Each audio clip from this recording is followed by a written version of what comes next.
Hello everybody and welcome to Cooking with Goldbridge. We're back with an absolute classic, voted for by you from people on Twitter. I said I was going to cook a dessert this week and there was three. It was either cheesecake, there was something else, and apple crumble, but we're going with sticky toffee pudding. Sticky toffee pudding, it's a banger, it's a winner. And I'm very excited about this because I do like it, and it brings back memories of school dinners, really. Not because of sticky toffee pudding. I don't think we ever had that. I'll go through those in a minute. But I suppose the big thing is that there are dates in this. They're the only dates I'm going on now. The wife will kill me. But the big question is, with your sticky toffee pudding or your apple crumble or whatever it is, do you put this on, or do you go ice cream, or do you go normal cream? Custard for me every time. I actually will indulge myself sometimes on. Sometimes I'll be asked, do I want custard or ice cream, and I'll go both. And it works. Custard and ice cream with apple crumble actually does work. Very sweet. It's going to give you a sugar rush, but I do like it. But no, custard for me brings back those memories, and sticky toffee pudding, if it's on a pub menu, I'm having it. But yeah, so it brings back memories for me of school dinners. And custard. We used to have custard with everything. There was like spotted dick, which for those people who don't know what it is, it's nothing rude. It's basically a sponge with currants in it. I don't know why they called it spotted dick. Maybe it is something to do with a member, but maybe it's something to do with somebody called Richard who was spotty. Either way, it's vulgar, but it tastes nice.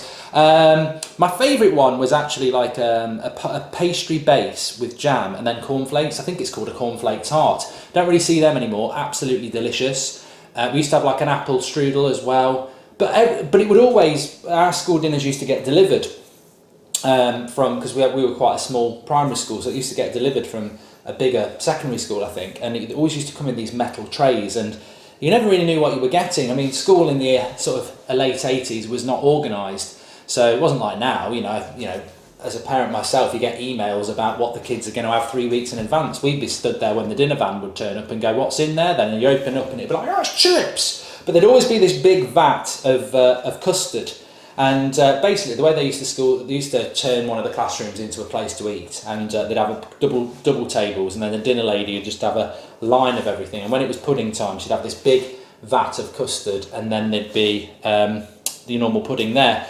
And she'd always used to open it up, and she'd go, "Who likes the skin?" And there was this lad on our table who always used to put his hand up, and he'd go up there. And there was I think him and his brother, he was my age and his brother was about 2 years younger, and he'd always put his hand up. "I love the skin, me, love the skin." So he'd go up there, get his pudding, come and sit down, eat his pudding, and there would be like a skin on top of the custard. Even if you stirred it, there was still a bit of a skin on the top, which just sounds disgusting to me. I remember saying to him, like, after this happening for weeks and weeks and weeks, why? How can you eat skin? It's disgusting. He said, "To be honest, I don't really care for it, but if you hold your nose and just swallow it, it's not too bad." But the main reason I do it is, one, I get to go up first and eat my custard and get my pudding. Two, by the time you lot have eaten it, there'll be at least two people on the table who don't like it, so they can scoop it into my plate. And three, when she says, "Does anyone want seconds?" I've finished and I'm ready to go. So yeah, it was about greed. That's why I wanted to go first. But died at 29 from choking on custard. I think it was the skin, but no, it didn't really. He didn't die from that, but I think he died from obesity. But actually, I'm joking. He's not. I don't know. He might be dead. He might not. I've not seen him on Facebook, and I don't go on there anyway. But if he is, I hope he stopped being greedy about custard, because that was a one-way ticket to the morgue. Really, not that custard's going to kill you, but the volume he was eating it. You know, he liked a pudding. He liked a pudding, and yeah, well done. Anyway, we're doing sticky toffee pudding. Don't let that put you off your custard. Sticky toffee pudding. All the ingredients are there. I think we've got muscovado sugar. We've got dates. We've got flour. We've got baking. What we got? Bicarbonate of soda, baking powder, butter, eggs, treacle.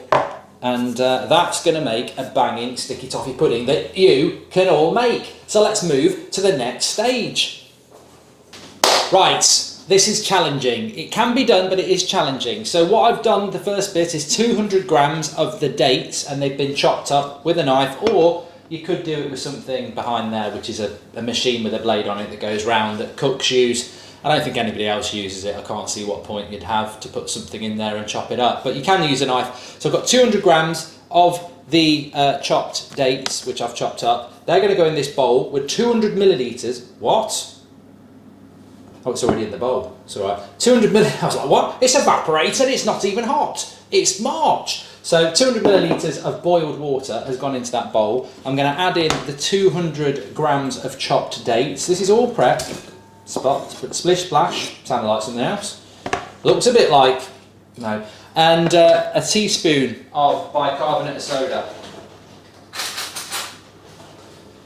1 teaspoon of bicarbonate of soda, which is that one there. So we just open it up, and literally you put a teaspoon in of bicarbonate of soda, and that's going to go in there.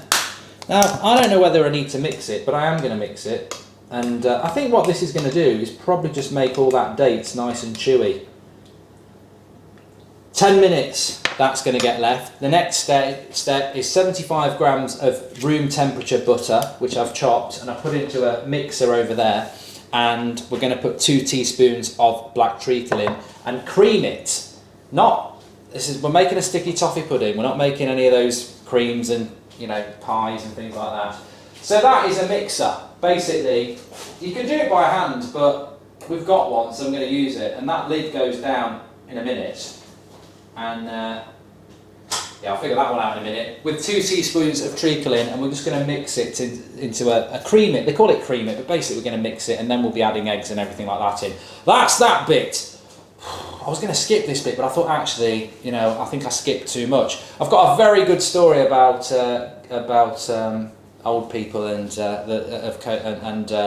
vaccines again. I'm going to tell you in a minute as well. But anyway, let's cut.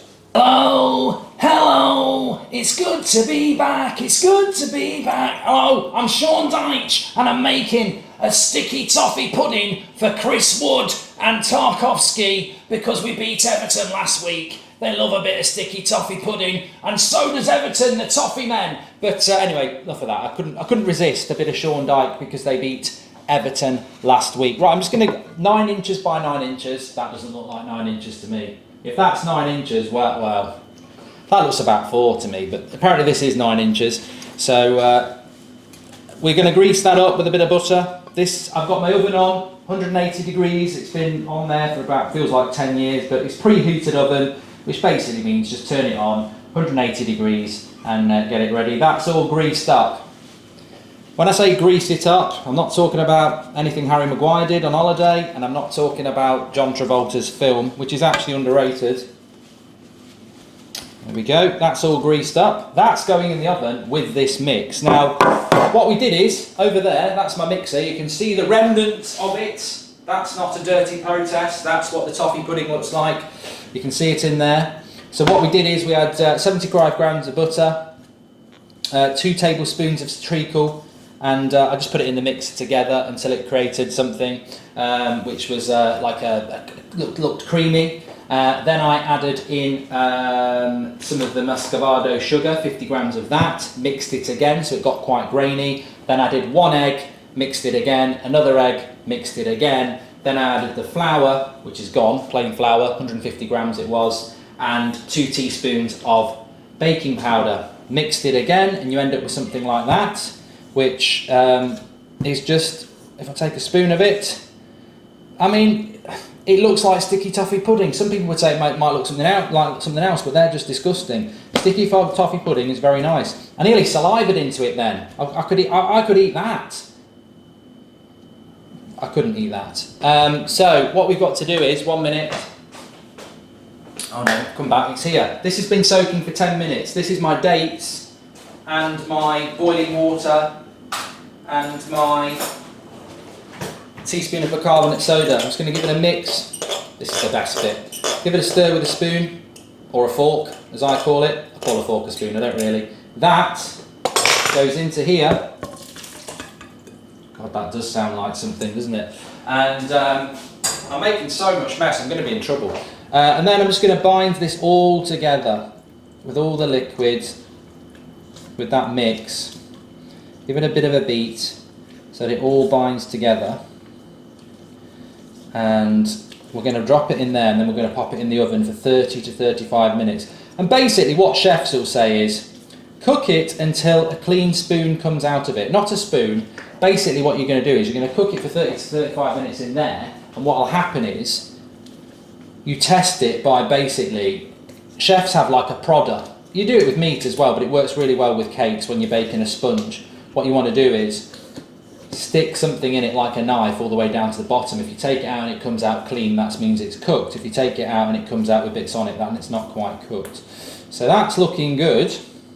This is going to go in for 30 to 35 minutes. Don't worry, I've got my M&S story to come. And obviously being a sticky toffee pudding, this is only going to be the sponge. We've got to sort out the, you know, the sauce that goes on the top as well. That looks good to me, he says. Gordon Ramsay, eat your heart out. They want real now. None of this scripted stuff. You know, he stands there in front of you going, look at me, I'm doing this, that and the other. And notice how it's always cutting away. When it's cutting away, someone's running in from Waitrose with, use this bit of chicken, there you go. Use this sauce, I got it from Lloyd Grossman. Yeah, whereas with me, you know, it's a little bit lumpy that is, but we'll pour it in. Get it all in there, nice and, I mean to me that looks very grainy, but I suppose that's what it's meant to do.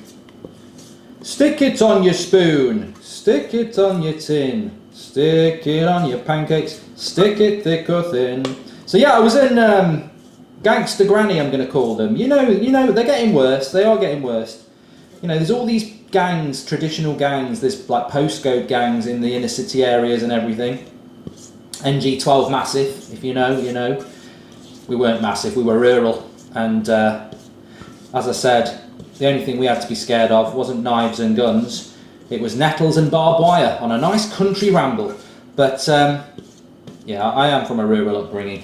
But yes, the increase in gangs recently is not from young people, it's from old folk who've had the vaccine, and basically they think they're it.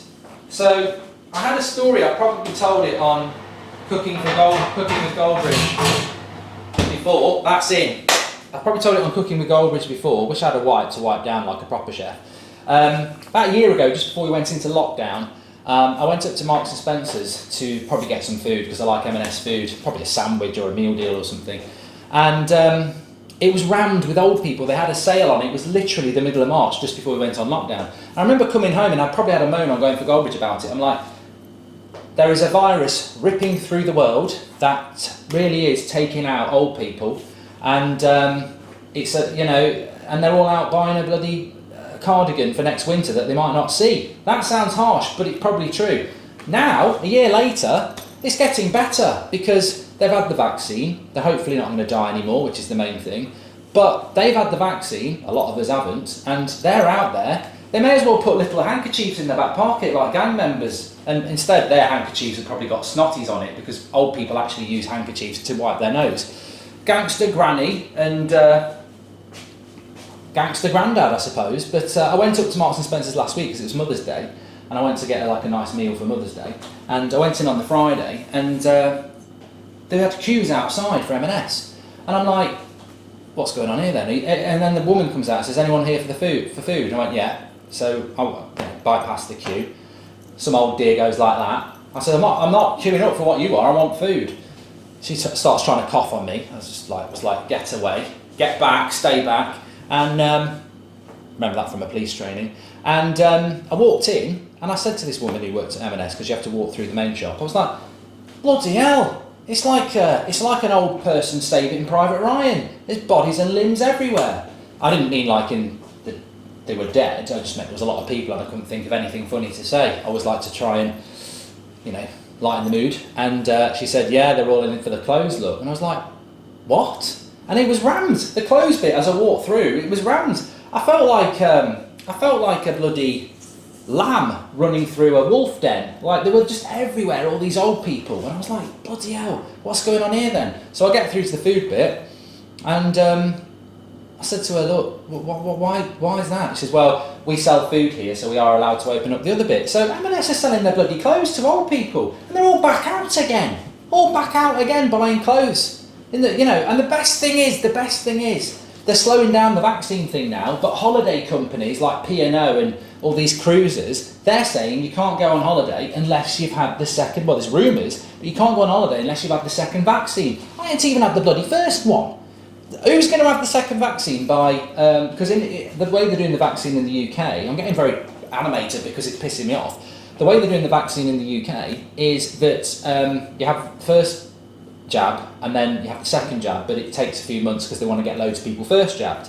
Well, the people who are going to get the second jab before June are going to be the old folk, because most of them have had it already. I've not even had the first jab, but a lot of these holiday companies, they're saying, we're only going to let you go on holiday if you've had the second jab. I ain't even had the bloody first jab. So you're telling me, what you're telling me basically is, we've been in lockdown under 40s, well, we've been under 45s, under 45s, well, I'm not even having that. The under 41s have been in lockdown for a whole year, and we're not really at risk. We're all doing it for the NHS, and we're all doing it to stop the old folk getting it, because there's a big chance that they'll die, right?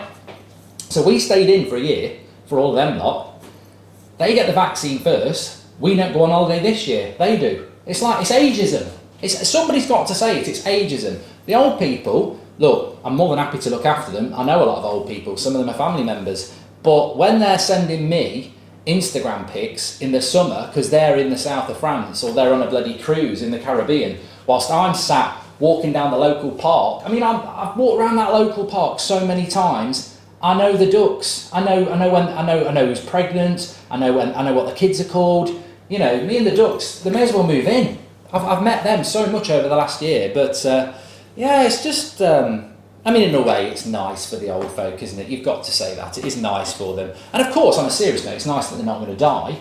But I just want a holiday in the summer. And I want to walk out on the streets, Boris, and not feel intimidated by old people. They used to move away. I said this a couple of weeks ago. You go on a walk, you'd see an old people out the, my eyesight's not that bad, considering I do wear glasses. You'll see this figure in the distance, probably half a mile away, and as it gets closer, it starts moving to the side of the road. It's an old person, they're scared, they don't want me to breathe on them, that's fine. Nowadays, I'm walking down a bloody pathway that's that wide, and they're just barging through, gangs of them. I'm like, they're not moving, Boris, they don't care. They've had their vaccine, and you know what, I don't think it's going to be that long before old vigilante gangs are going out robbing us and stuff like that. You know, they'll give us your wallet. No, I'll cough on you.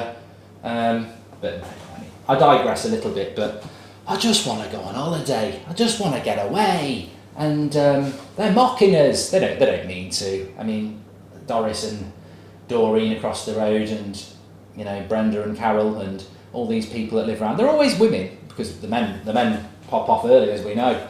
I don't mean they leave them. I mean they probably, you know, statistically women are older, live longer. Sexism as well as ageism, but yeah, they're getting the confidence back, and you know, I feel intimidated on the streets. So who's looking out for me? Who's looking out for the males and females of our age group and younger who feel intimidated on the streets by old people who are walking around with Thomas Cook brochures saying, I'm going on holiday, up yours?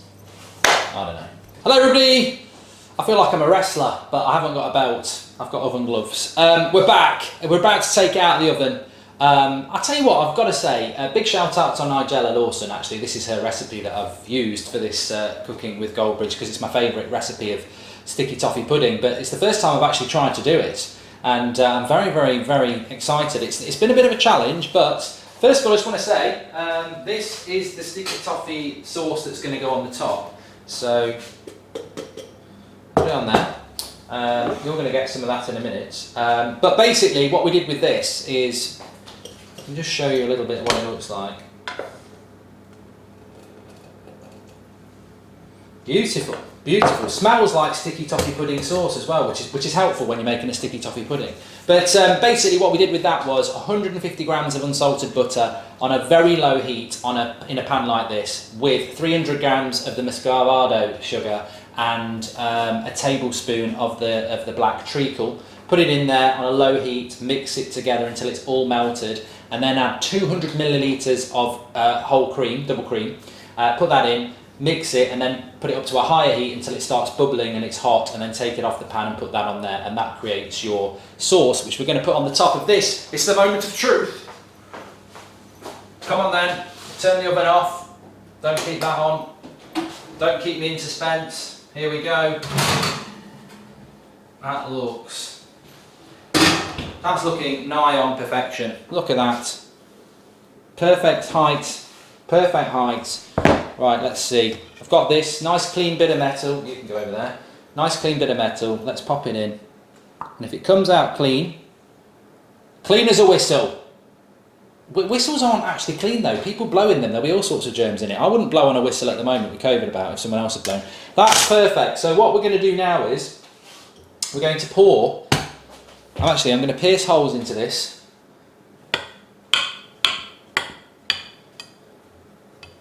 Pierce holes. Makes me think of Piers Morgan.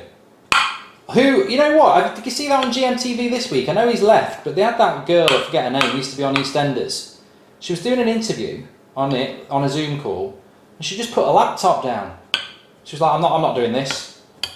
A week ago, Piers Morgan stood up, I'm not doing this. And it's like a cancel culture, isn't it? I don't want to do this. That was a bit of an uncomfortable question. Oh, I didn't like that, I'm off. It's just, is that a downside of this world that we live in now, that people can just end calls and interviews if they don't like it, whereas in a studio, our Piers was in a studio. So we're going to tip some of this over the top and then spatula it out. Look at that. God. Magnificent. Oh, I'm so proud. And then I've got this just to rub it along all the tops. And you've got to leave this for about half an hour now, just to rest. But that's on the top. That's going to feed its way in, and it should, what's the word? It should become really sticky, because it's sticky toffee pudding. I might actually just put a little bit more on. Oh, why not? I'm not driving. Yeah, but imagine that. Imagine that. I think it's a dangerous thing when people are being interviewed and that, and they just decide, oh, I'm not doing that. Oh, I don't have to listen to this. Well, we've had to listen to you for a year, Piers. I think it's bad. Imagine that when you're in your exams and you open up your maths paper and there's a question like on trigonometry. I've got no idea. Oh, I'm not doing this. Put the paper down and walk out. Where's the accountability? I think people are always looking for a way out, aren't they? Which is fine if you're in prison. Well, it's not fine. It's illegal to break out of prison. Or if you're in a maze, I understand why you might want to find your way out. But sometimes in life, you've just got to face up to difficult questions. And that's going to be... So what's happened here is... What actually has happened is I've tipped something into a jug from a saucepan. But this is the rest of the sauce that we've made. All the details will be in the video description. This is the rest of the sauce. That's got to stay like that for half an hour before you can eat it. So I will have a shot of that. But this is the rest of the sauce. You only use about half of it on top. Make sure you prick it. Make sure you pierce it. And this is when you cook your cake, you can put a bit of this on top as well as extra sauce. Or you can put custard on it. Don't put this on it, it's just peppermint tea to help me while I'm cooking. So, very, very pleased with that at the moment. Leave it for about half an hour, exactly as is. Let that on the top, hopefully will set. I'm going to put some cling film on the top of that, because that will just keep itself in a jar. And we'll be serving up in a minute. Right, 20 minutes later, 25. Ow. As they say, the proof is always in the pudding, so let's get into the pudding. So I'm just going to cut a little bit here. Oh, I'll tell you what. I think this might be good. I think it might be good. Look at that. Look at that. Look at that. Fantastical. Fantastical. So, a little bit of this on the top.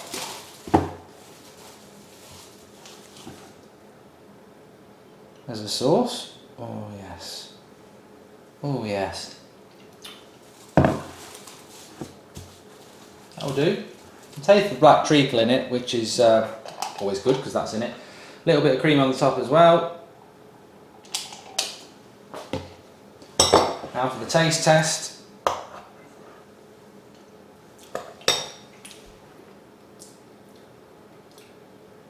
tell you what, serve that up for me, as I've just done, in a pub or a Michelin star restaurant. That is absolutely delicious. Really good. I need to do a close-up before I eat it all. Time for the close-up. There it is.